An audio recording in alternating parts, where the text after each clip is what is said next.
What happened to King Solomon after he built the temple? You guys got to stick with me on this one because the end of Solomon's life, he rebelled completely against Yahweh. We're going to talk about this and dive into 1 Kings. That's next on the hyperlink. I'm a former Freemason. I was one for about a decade, and I heard dozens and dozens of references to King Solomon being the wisest man ever to walk the earth. But they never told me how Solomon's life ended. So I thought, you know what, we're going to dive into 1 Kings and take a look exactly what the Word of God says about the end of King Solomon's life. I'm going to give you a little warning right now. This story is dark, really dark.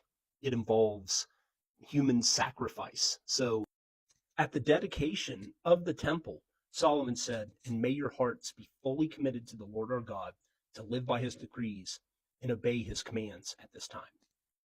As a part of Yahweh making Solomon the most wise man ever to walk the earth, one of the conditions was that he would not marry outside of his own nation of Israel.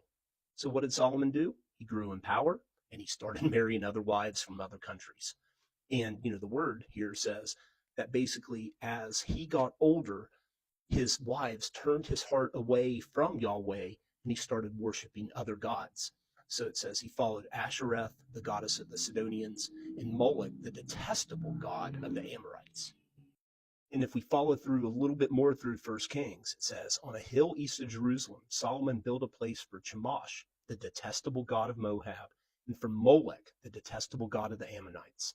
He did the same for all of his foreign wives who burned incense and offered sacrifices to their gods. Building temples to other gods was completely against what Yahweh said that he was, the one true God to be worshipped. But what they did in those temples was really, truly detestable. That's actually a great word for it. So let's take a look at who these gods were. So we're going to start out with Molech. This is a depiction, pretty ancient depiction of the god Molech. This is a little bit more modern rendition of the god Chemosh. And this is a little bit more modern interpretation of the god Ashtoreth. It says that he followed Ashtoreth and Molech. Yep, says it right up here. And Ashtoreth was actually the feminine equivalent to Baal. Baal was the sacred masculine, and Ashtoreth was the sacred feminine.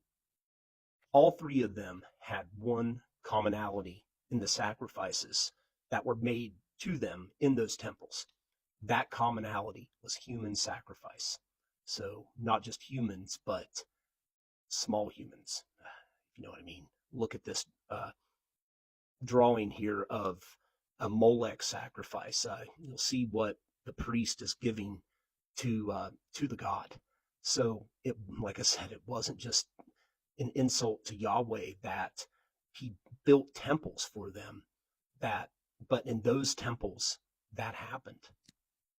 So in a Masonic ritual, the worshipful master dresses up as King Solomon and talks about how Solomon is the wisest man to ever walk the earth. And he actually raises the candidate from the dead, figuratively, in a Masonic ceremony to make him a full master mason. But they don't tell you the end of King Solomon's story. Where those temples were built was called the Mount of Corruption. Well, Jesus decided to take back that mountain for his glory and for Yahweh's glory.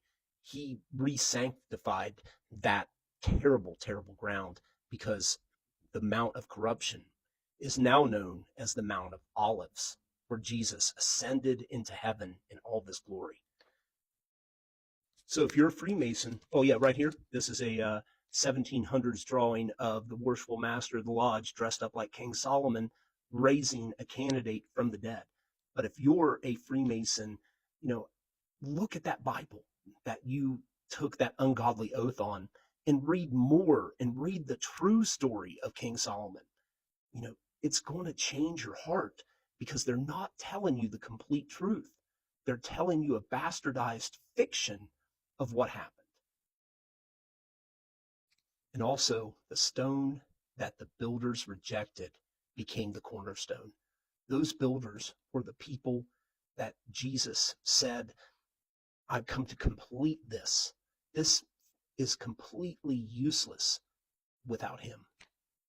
God bless you. And if you like this kind of content, do me a favor, hit that follow button right there. And remember, Jesus is enough. You don't need all of these false narratives to become a better person, to live a better life. Jesus makes you better at life, and he makes life better.